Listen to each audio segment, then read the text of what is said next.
नमस्कार। आज की बड़ी खबरों में आप सभी का स्वागत है और मैं हूं आपके साथ स्वाति शर्मा। महाराष्ट्र में गुइलेन-बैरे सिंड्रोम (GBS) का प्रकोप बढ़ा। महाराष्ट्र में पिछले 33 दिनों में गुइलेन-बैरे सिंड्रोम (GBS) के संदिग्ध मामलों की संख्या 197 तक पहुंच गई है।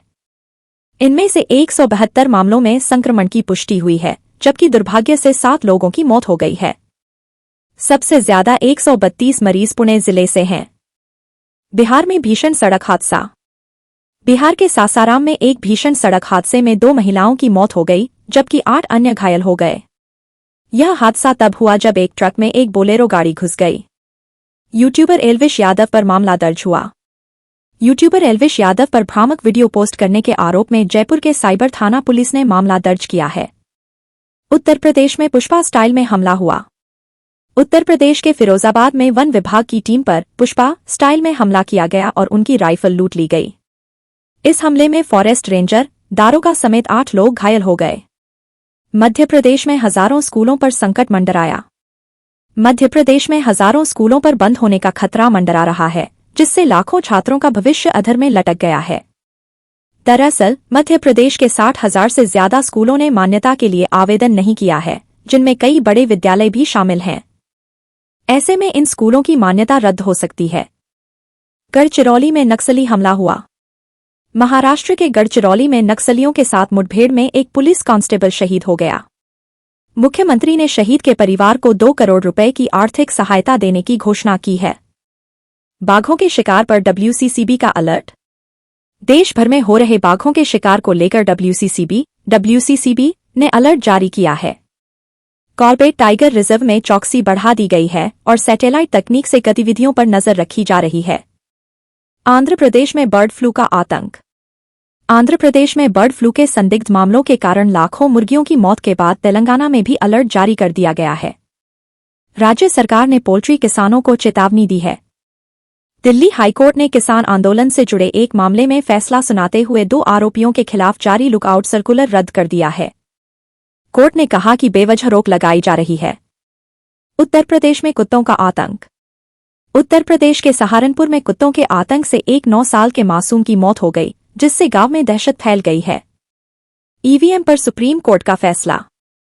सुप्रीम कोर्ट ने कहा है कि ईवीएम से डेटा डिलीट नहीं करें। अगर हारा हुआ उम्मीदवार स्पष्टीकरण चाहे तो इंजीनियर को बताना होगा कि छेड़छाड़ नहीं हुई है। हरियाणा में इनेलो पार्टी सिंबल पर निकाय चुनाव लड़ेगी। पार्टी ने कई सीटों पर निर्दलीय उम्मीदवारों को समर्थन देने का भी ऐलान किया है। मौसम का हाल जानिए। देश के पहाड़ी इलाकों में बारिश और बर्फबारी से मैदानी इलाकों में ठंड बढ़ गई है। मध्य प्रदेश में कल से ठंड बढ़ेगी। राजस्थान में भी तापमान गिरेगा। जम्मू कश्मीर में 2 दिन से बर्फबारी जारी है और बांदीपुर गुरेज मार्ग बंद है। जम्मू जिले के अखनूर सेक्टर में नियंत्रण रेखा LOC के पास एक दुखद घटना हुई, जिसमें सेना की गश्त के दौरान हुए आईडी ब्लास्ट में 2 जवान शहीद हो गए और 1 घायल हो गया। घटना के बाद इलाके की घेराबंदी कर दी गई है और सर्च ऑपरेशन जारी है। इस बीच air chief marshal AP Singh ने हिंदुस्तान एरोनॉटिक्स लिमिटेड HAL पर अपनी निराशा व्यक्त की है। उन्होंने तेजस फाइटर जेट की डिलीवरी में हो रही देरी पर नाराजगी जताई, जबकि HAL ने फरवरी तक 11 फाइटर जेट देने का वादा किया था। अन्य खबरों में हिमाचल प्रदेश में मौसम फिर से खराब हो गया है, जिससे बर्फबारी के कारण मुश्किलें बढ़ गई हैं। भारतीय मौसम विभाग IMD ने शीतलहर को लेकर चेतावनी जारी की है। एक सकारात्मक खबर में मुंबई में रोटरी क्लब और चिराग फाउंडेशन मिलकर 13,000 लोगों के जीवन में बदलाव लाएंगे। इस पहल के तहत पालघर के ग्रामीणों को सौर ऊर्जा का लाभ मिलेगा। उत्तर प्रदेश के मेरठ में भ्रूण लिंग की जांच कराते हुए एक महिला को रंगे हाथों पकड़ा गया। हरियाणा से आई एक टीम ने इस मामले में 4 लोगों को गिरफ्तार किया है। प्रधानमंत्री नरेंद्र मोदी की फ्रांस यात्रा के कुछ मुख्य अंश सामने आए हैं। पेरिस एयरपोर्ट पर ढोलन गाड़ों से उनका भव्य स्वागत किया गया और राष्ट्रगान जन गण मन की धुन बजाई गई। अंतर्राष्ट्रीय समाचार जानिए। गाजा युद्ध विराम पर खतरा।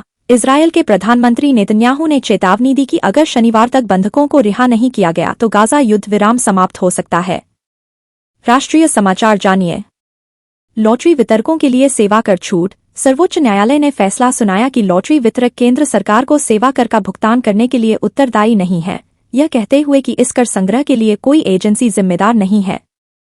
फिल्म उद्योग विवाद। अखिल भारतीय सिने वर्कर्स एसोसिएशन ने अमित शाह को एक पत्र लिखकर reality show India's got talent पर प्रतिबंध लगाने का अनुरोध किया है। इसके अतिरिक्त फिल्म निर्माता अनुभव सिन्हा ने अपनी फिल्म रावण की असफलता पर टिप्पणी करते हुए स्वीकार किया कि वे एक अच्छी फिल्म नहीं बना सकते। उन्होंने यह भी सुझाव दिया कि उद्योग का एक वर्ग शाहरुख खान को असफल होते देखना चाहता था। फिल्म निर्माण पर अभिनेता जितेंद्र पंचायत फेम अभिनेता जितेंद्र का कहना है कि फिल्म निर्माण का सबसे महत्वपूर्ण हिस्सा स्क्रिप्ट होती है। राज्य समाचार। राजस्थान इलेक्ट्रिक वाहन सब्सिडी। राजस्थान सरकार इलेक्ट्रिक वाहन नीति 2022 के तहत इलेक्ट्रिक वाहनों के लिए 200 करोड़ रुपए की सब्सिडी देगी। कश्मीर स्क्रीन पर दर्द को बयां करना। कश्मीर पर आधारित फिल्म पर काम कर रही अभिनेत्री सुमन राणा ने कश्मीर में अपने बचपन के मार्मिक अनुभव साझा करते हुए कहा, हम स्कूलों में त्योहारों की बजाय धमाकों की आवाजें सुनते थे। उन्होंने यह भी कहा कि वे कश्मीर की सच्चाई को स्क्रीन पर जीवंत करना चाहते हैं। मौसम अपडेट जानिए। राष्ट्रीय देश के पहाड़ी इलाकों में बारिश और बर्फबारी के कारण मैदानी इलाकों में तापमान में काफी गिरावट आ रही है। मध्य प्रदेश एमपी कल से एमपी में शीतलहर चलने की संभावना है। 13 फरवरी से तापमान में 2 से 3 डिग्री सेल्सियस की गिरावट आने का अनुमान है। भोपाल और इंदौर में पहले ही तापमान 14 डिग्री सेल्सियस से ऊपर पहुंच चुका है। जम्मू कश्मीर 2 दिनों से हो रही भारी बर्फबारी के कारण बांदीपुरा गुरेज मार्ग बंद हो गया है। हिमाचल प्रदेश में मौसम फिर खराब हो गया है। बर्फबारी के कारण ठंड बढ़ गई है। शीतलहर की चेतावनी जारी की गई है। छत्तीसगढ़ में अगले 3 दिनों में मौसम बदलने की संभावना है। तापमान में 4 डिग्री सेल्सियस तक की गिरावट आ सकती है। रायपुर में जहां 4 डिग्री तापमान दर्ज किया जा रहा है, वहीं सुकमा सबसे गर्म बना हुआ है। राजस्थान में 3 दिनों में बादल छाने की संभावना है, जिससे रात के तापमान में वृद्धि होने की उम्मीद है, जिससे ठंड का प्रकोप कम होगा। दिन का तापमान 30 डिग्री सेल्सियस तक पहुंच गया है।